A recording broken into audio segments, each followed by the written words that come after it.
Bienvenidos a Diario del Mundial, el programa de France 24, donde actualizamos y analizamos el día a día de la Copa Mundial de la FIFA Qatar 2022. A continuación, nuestros titulares. Ecuador debutó a lo grande. La selección de la mitad del mundo superó en el primer partido del torneo a la representación de Qatar. El resultado es un paso importante para el grupo que dirige Gustavo Alfaro de avanzar a la siguiente fase. Tenemos análisis. Karim Benzema se lesionó el músculo de una de sus piernas y se perderá lo que hubiese sido su segunda Copa del Mundo. Este domingo se conoció que el entrenador Didier Deschamps no reemplazará al jugador en la lista de 26. Tenemos reacciones. La selección de Países Bajos comenzará su andar en Qatar este lunes cuando enfrente a la selección de Senegal. ¿Está la naranja mecánica para buscar su primer título en la Copa del Mundo? Tenemos análisis previo al partido. Para analizar el acontecer de cada jornada, contamos con la presencia de Octavio Sazo, periodista de la emisora radial Blue Radio en Colombia. Bienvenido, Octavio. Un gusto poder compartir contigo, con toda la gente de France 24 y por supuesto muy feliz de comenzar la fiesta de la Copa del Mundo.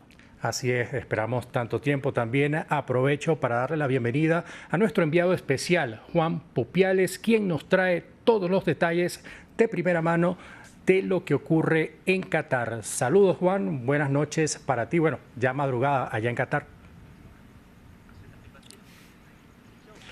Hola Luis, ¿qué tal? Sí, ya casi un nuevo día aquí en Qatar, aquí después de ese triunfo histórico para Sudamérica, un triunfo histórico porque por primera vez en la historia de un partido inaugural de un mundial, la selección anfitriona ha perdido. Bueno, y así empezamos porque poco más de 4 años transcurrieron desde que Francia venció a Croacia y alzó la Copa del Mundo en Rusia 2018. 4 años pasaron y otros 8 más con polémica y cuestionamientos, pero este 20 de noviembre Qatar recibió el primer torneo de la Copa del Mundo en el Medio Oriente. El partido inaugural se llevó a cabo entre las selecciones de Qatar local y como se viene desarrollando desde el Mundial de Alemania en 2006, se midió a la representación de Ecuador. Ecuador, que si bien el técnico rival le dio el cartel de favorito, llegaba al partido con 2 situaciones en contra. Una surgida hace unos meses cuando debió planificar un partido con un día menos de antelación y la situación vivida luego de culminar las eliminatorias sudamericanas por el tema de Byron Castillo, jugador que al final no pudo formar parte de la plantilla ecuatoriana. Juan, aprovecho para consultarte qué detalles podemos referir de este triunfo ecuatoriano en la presente edición de la Copa del Mundo. Se notó desde un comienzo, Luis, a un equipo ecuatoriano que tenía mucha más experiencia y que trabajaba mucho más en equipo. Desde el primer momento Ecuador presionó mucho más arriba ante una Qatar que estaba muy nerviosa, tenía mucho miedo. Se notó muchísimo la presión y eso que no había precisamente un ambiente de gran partido. De eso hablaremos más adelante en este encuentro. Sin embargo, desde un comienzo Ecuador salió con demasiadas reservas. Qatar salió con muchas reservas frente a un Ecuador que salió a dominar el encuentro y además siendo fiel a su estilo, el juego por las bandas, algo que han dejado muy en evidencia en las eliminatorias sudamericanas, balones largos, buscando esos centros y así llegaron los goles de este partido, además con la complicidad del portero Shabib de Qatar, que terminó cediendo y terminó además en este contexto con el que saltó Qatar, con esa falta de confianza. Se encontraron con un portero que ya a los 3 minutos había demostrado que no estaba bien por arriba y eso se notó demasiado. El segundo gol de Ecuador llegó desde un saque de banda de Qatar que termina en ese segundo gol de Ener Valencia. Como no, Superman, grandísimo protagonista de la jornada de hoy, hombre del partido de hoy, 2 goles para Ener Valencia, máximo goleador histórico de Ecuador, un hombre que destacó muchísimo hoy de la mano también de Angelo Preciado, de Gonzalo Plata, de Pervis Estupiñán, un conjunto ecuatoriano que hoy se mostró de verdad con mucha experiencia y sobre todo con una sensación de ser un equipo que ya juega con mucha identidad, algo que ha conseguido en casi que un tiempo récord el profesor Gustavo Alfaro. Lo importante de este resultado de Ecuador también es que regresan los goles a la selección de la mitad del mundo luego de esos partidos amistosos donde no había podido marcar. Pero Octavio, si bien Ecuador sentía o tenía esa responsabilidad de ganar el partido, era de esperar la manera como lo hizo, que incluso llevó a Gustavo Alfaro a modificar su planteamiento técnico y colocar a 2 jugadores de similares características en el frente ofensivo. Sí, él digamos, tenía claro que Qatar, más allá de ser una selección que había estado concentrado durante mucho tiempo y que tenía una ventaja por el resto de los países, que era esa misma situación de no tener jugadores en el extranjero, de poder contar con la mayoría del grupo disponible desde hace mucho tiempo. Gustavo Alfaro sabía que era su gran momento para pasarle por encima y conseguir una victoria que no solo le diera este triunfo histórico por primera vez a un equipo en la inauguración frente al equipo local, sino que además le permitiera a él soñar con la clasificación en la mayoría de los partidos de la fase de grupos, porque estos 3 puntos le van a permitir a Ecuador manejarse con cierta tranquilidad de aquí en adelante. Entonces él utilizó la posibilidad de jugar con los 2 de arriba, dándole libertad a Ener Valencia, que es la gran figura de este equipo y el capitán, y fue él el que terminó consiguiendo la victoria, más allá de que luego salió con algunos problemas de lesión. Pero Ecuador tenía la obligación de ganar y de ganar de manera contundente. Incluso creo que Gustavo Alfaro luego se lamenta de que el partido no haya terminado con una goleada o con una cantidad de goles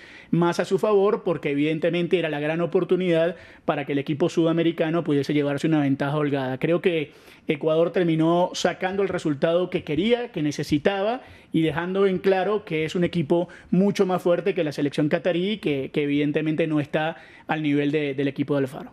Y precisamente vamos a hablar ahora de esa selección de Qatar, un conjunto que viene trabajando por largo tiempo juntos, pararon su liga o la culminaron en el mes de mayo para poder pensar y enfocarse en la Copa del Mundo que está en su territorio. También vienen trabajando el hecho de participar en torneos fuera de Asia, como lo es el caso de la Copa América en el año 2019, y también la participación en la Copa de Oro de la CONCACAF, donde llegaron a semifinales.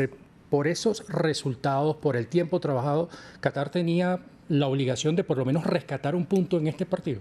Sí, obviamente cuando uno ve al equipo de Félix Sánchez y uno entiende que jugaron la Copa América, que jugaron la Copa Oro, que tienen todo este tiempo juntos, uno podía entender que era un equipo que en principio se conocía o se conoce muy bien y que podía sacarle algo de ventaja a esa posibilidad de ser prácticamente el único país que está concentrado hace meses, a diferencia del resto de las selecciones. Sin embargo, a la hora de competir por los puntos, de competir mano a mano con jugadores más experimentados, eso incluso Ecuador, prácticamente es Ener Valencia el único jugador con experiencia mundialista, pero sus jugadores están todos en ligas importantes, la mayoría de ellos juegan en la eliminatoria sudamericana, y Qatar no tiene ese roce.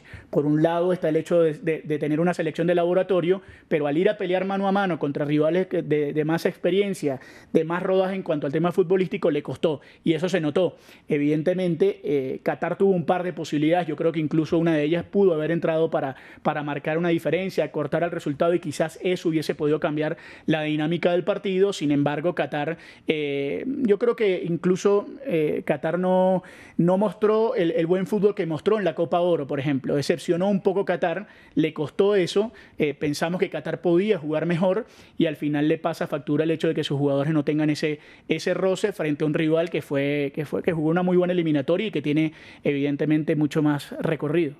Y al final le termina dando la razón al seleccionador del conjunto catarí, el español Félix Sánchez, de el favorito para este partido era Ecuador. Pero Juan, hablaste hace unos minutos atrás del ambiente, cómo se percibió en torno a la selección local y cómo asimilaron este resultado. Mira, estaba hablando antes con un colega catarí, a ese pobre hombre no le cabía, no podía demostrar más decepción en su rostro.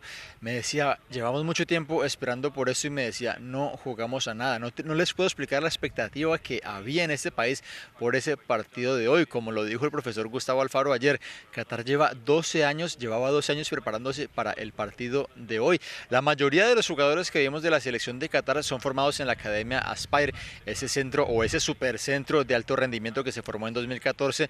La mayoría de ellos fueron seleccionados desde niños para integrar esa selección catarí, como ya lo comentaban con Octavio, a través de un proceso muy cuidado para tener roces internacionales, todo esto para el partido de hoy. Y me decían algunos cataríes, incluso hablábamos con no cataríes, con residentes de aquí, que nos estaban comentando hasta hace unos momentos, teníamos una expectativa muy grande y ahora nos quedamos con una expectativa de que vimos un nivel que no era el que esperábamos, y el escenario ahora no es bueno, porque encima se viene Senegal inaugural y se viene Países Bajos.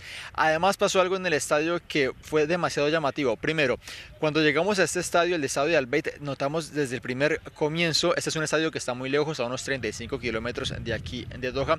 Desde nuestra llegada al estadio ya el ambiente era muy frío. Nosotros somos latinoamericanos, cuando vamos a un estadio el ambiente es distinto. Obviamente son culturas muy distintas, la de Qatar y la que podemos tener por ejemplo en Colombia.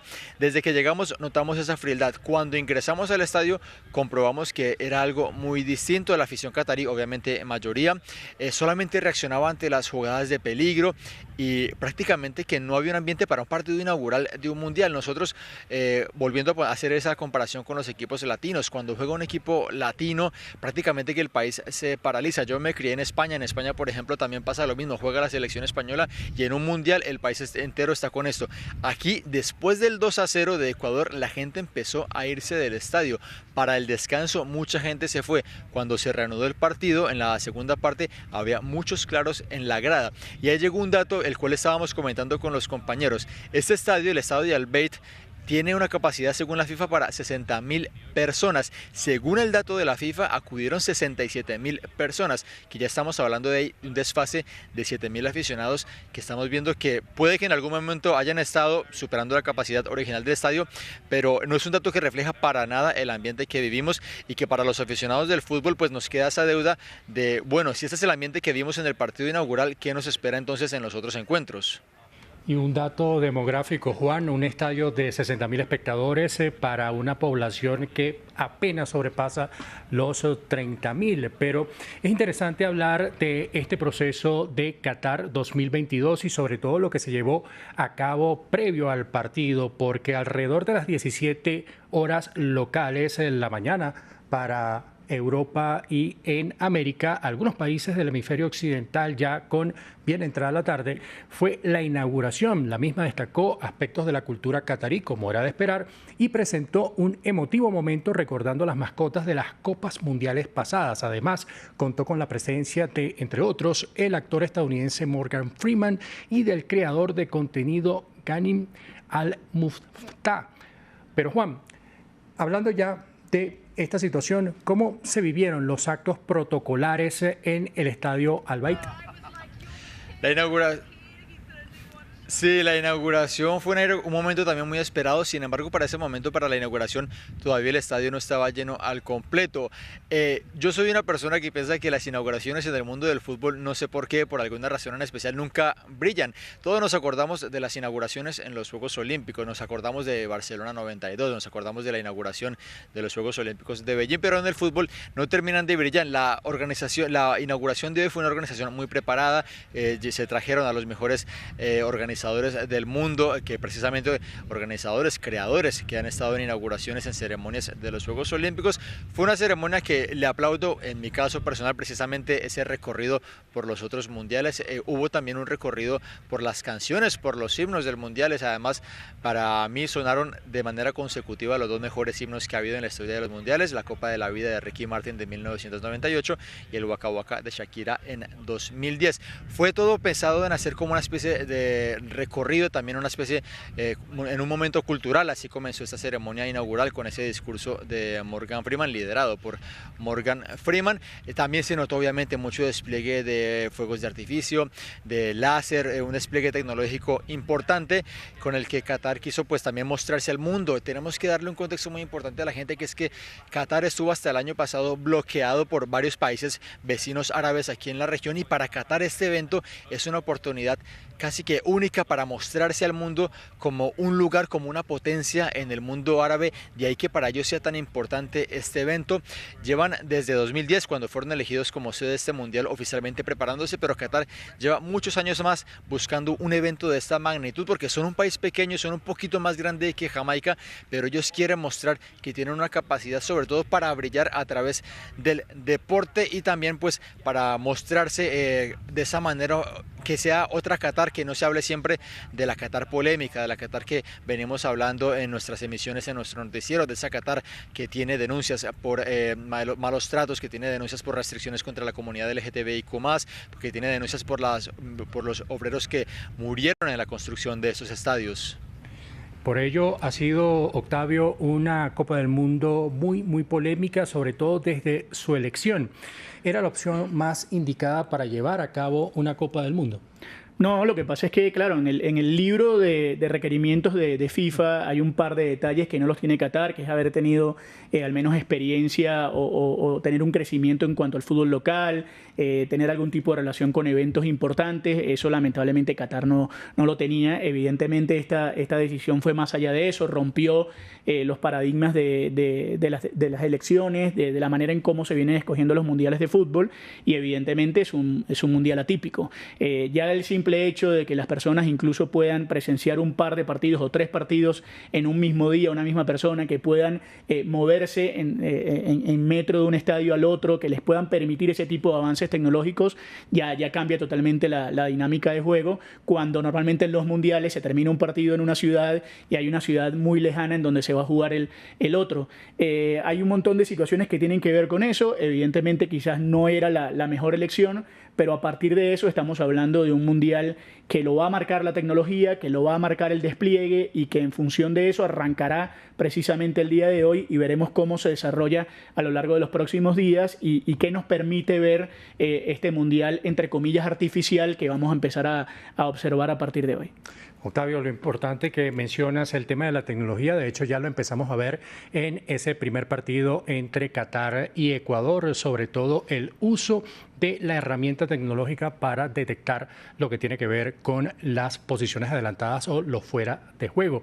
Pero hablando de la elección de Qatar, como bien lo ha apuntado Octavio, es necesario tener una cultura de fútbol para tener una idea. Desde la primera Copa del Mundo realizada en Uruguay en 1930, los países que albergaron este torneo tenían cierta tradición por el deporte, porque luego de esa Copa del Mundo en Uruguay se llevó a cabo una en Italia en 1934 y Francia en 1938.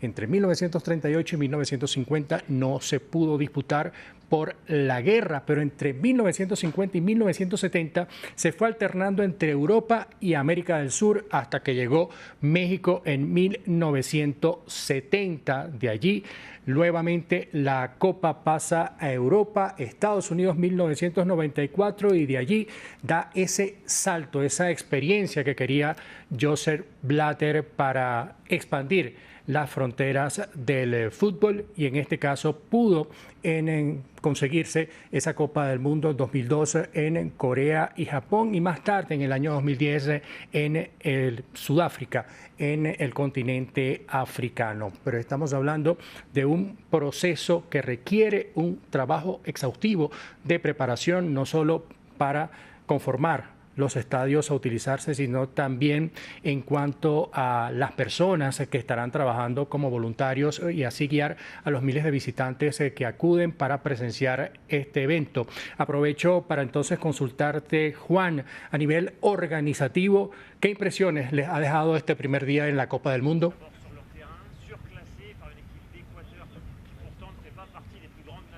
Luis, por favor, ¿me puedes repetir la pregunta? Te consultaba sobre el tema organizativo. ¿Qué les deja, qué impresiones les deja este primer día de la Copa del Mundo? Nos ha dejado, por lo menos a la prensa, una impresión muy negativa, porque es el primer día, es la primera vez que un país tan pequeño organiza un mundial, y por lo menos hoy concretamente tuvimos además el estadio, como repito, el estadio más lejano que tenemos en esta Copa Mundo. Casi toda la Copa Mundo transcurre en los alrededores de Doha. Hoy tuvimos que hacer un camino más o menos de unos 40-45 minutos hasta el estadio de Al Bayt, que está muy lejano.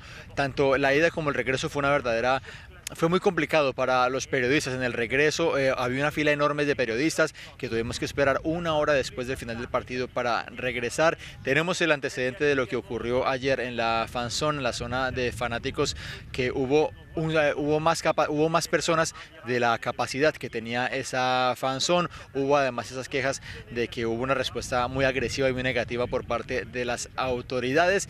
Es la nota negativa que nos está dejando de momento este Mundial de Qatar 2022, pero lo cierto es que en las calles todo es nuevo, el metro es prácticamente nuevo. Hay que decir también que se puede ir en metro prácticamente a todos los estadios, salvo el de Al Bayt. Es algo que ellos destacan y lo hemos comprobado, y es algo agradable. El metro además es gratuito por estas fechas. Las distancias son cortas, pero bueno, ya nos quedamos muchos periodistas con el primer día, con lo que nos ocurrió hoy. Queda muchísimo mundial, es un mundial de 29 días, apenas llevamos el primero, se vienen unas jornadas que van a ser históricas, como mencionaba Octavio, porque nunca antes habíamos tenido 4 partidos en un mismo día. Se puede por primera vez en la historia de un mundial viajar cómodamente e ir hasta a 2 partidos, y hasta un aficionado que lo tenga muy bien planeado, hasta 3 partidos al día puede venir en esta Copa Mundo. Vamos a ver cómo avanza. Aquí no se habla de otra cosa, este país está completamente volcado con esta Copa Mundo de Qatar, no hay otro tema. Cuando se habla con las personas aquí, es lo único de lo que se habla, obviamente. Pero tenemos que pasar a un tema lamentable, Juan, y es que la Copa del Mundo se queda sin el ganador del Balón de Oro 44 años después de que Alan Simonsen no pudiese participar en el torneo que se llevó a cabo en Argentina en el año de 1978. El delantero de la selección francesa y el Real Madrid, Karim Benzema, se perderá la Copa del Mundo, que hubiese sido su segunda participación en este tipo de torneo debido a una lesión. Lo confirmó la selección francesa el pasado día sábado a través de un comunicado donde explica que el jugador presenta una lesión en el cuádriceps de su pierna izquierda. En el texto le desean una pronta recuperación. Benzema había sido parte del entrenamiento el día sábado junto a Rafael Varane. Eran la novedad de ese entrenamiento porque vale recordar que ambos jugadores, entre otros, habían presentado molestias físicas en sus clubes durante los últimos partidos. El diario L'Equipe fue el primero en reportar la noticia sobre la situación de Benzema, y en el mensaje en ese momento indicaba que podría perderse el primer partido contra Australia previsto para el 22 de noviembre. Vale recordar que Francia es una de las selecciones que más se ha visto afectada por el tema de las lesiones, ya que Benzema se suma a una lista de jugadores que incluye, entre otros, a Paul Pogba y a N'Golo Kanté. Benzema, en lo que va de temporada, ha anotado 6 goles en 12 partidos oficiales, 7 de ellos por la Liga Española. El jugador, luego de ello, escribió en su cuenta de Twitter que nunca se ha rendido, pero debe pensar en el equipo, y la razón le indica que debe ceder su lugar a alguien para ayudar a hacer un buen mundial a la selección francesa. Sobre este tema, veamos el siguiente reportaje, una adaptación preparada por Andrés Granadillo. Un golpe para el equipo francés. Terminó Qatar para Karim Benzema. El delantero no jugará ningún partido del Mundial. Estoy muy triste por Karim, que había hecho de este mundial un objetivo importante. A pesar de este nuevo golpe para el equipo francés, tengo plena confianza en mi grupo. Vamos a hacer todo lo posible para superar el enorme reto que nos espera. Sin embargo, el sábado todo había empezado bien para el número 19. Por primera vez en Doha, había participado en la formación colectiva. El jugador parecía estar en buena forma, pero rápidamente tuvo que abandonar el campo. El motivo, un dolor en el cuádriceps izquierdo. Por la noche llegó el veredicto, una lesión muscular que requiere una convalecencia de 3 semanas. A sus 34 años, Karim Benzema probablemente no volverá a jugar un mundial. El ganador del Balón de Oro de 2022 expresó su pesar en Twitter. En mi vida nunca me he rendido, pero esta noche tengo que pensar en el equipo como siempre lo he hecho. Así que la razón me dice que deje mi lugar a alguien que pueda ayudar a nuestro grupo a hacer un buen mundial. Gracias por todos sus mensajes de apoyo. Este mundial empieza muy mal para el equipo francés. Algunos ya hablan de la maldición del campeón. Las ausencias ya eran numerosas. Paul Pogba, N'Golo Kanté, Presnel Kimpembe o Christopher Nkunku. Didier Deschamps tiene que revisar sus planes una vez más.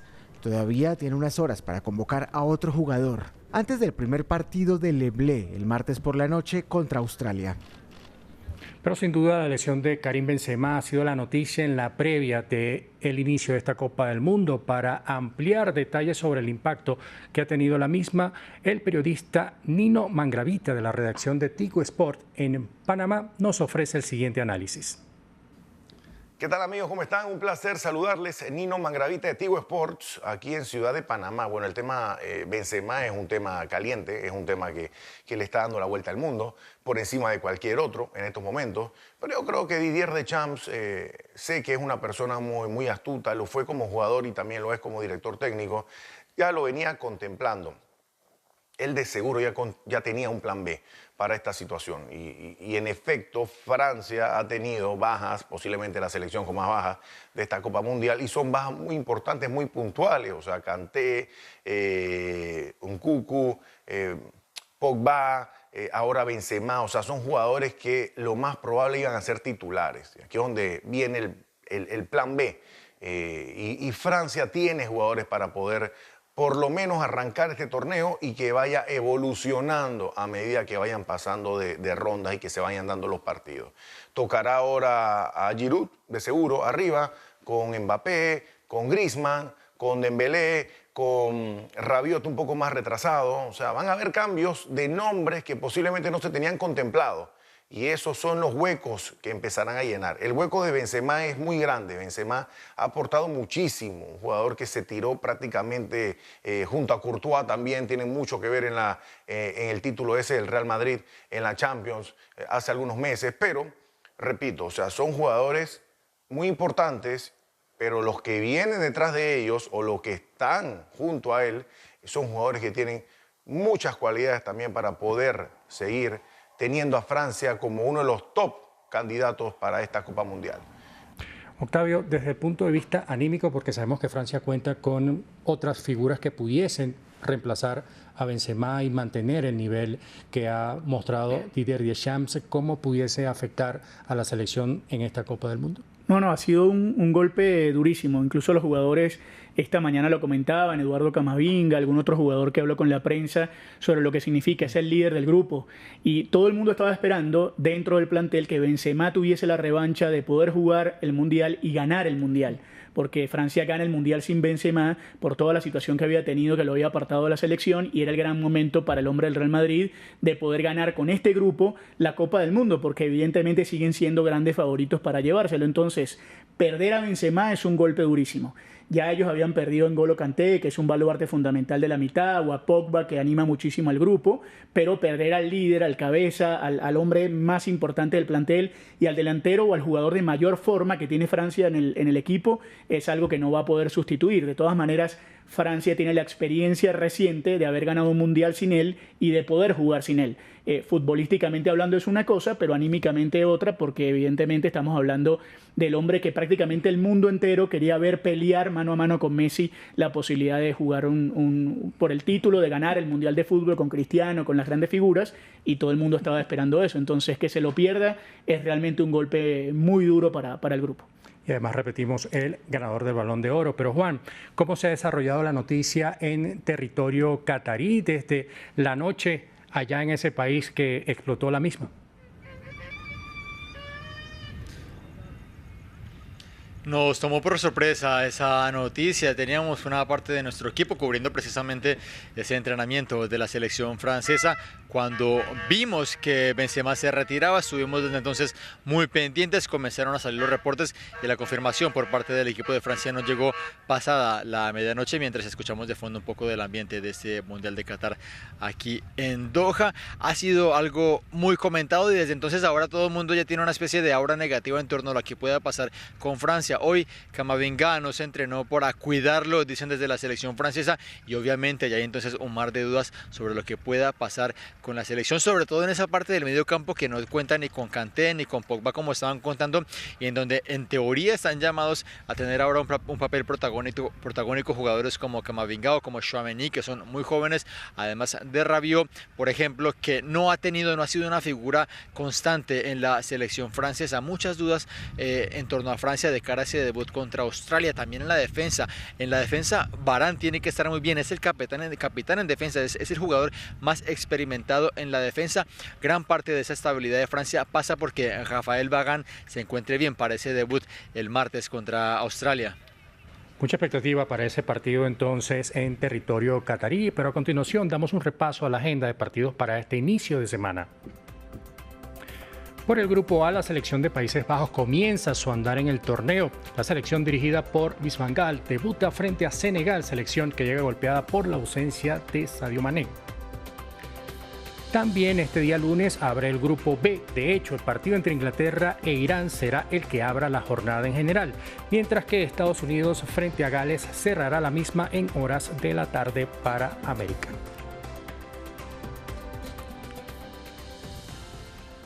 Y de esta manera llegamos al final de Diario El Mundial por el día de hoy. Continúen con más de la programación de France 24 y France24.com.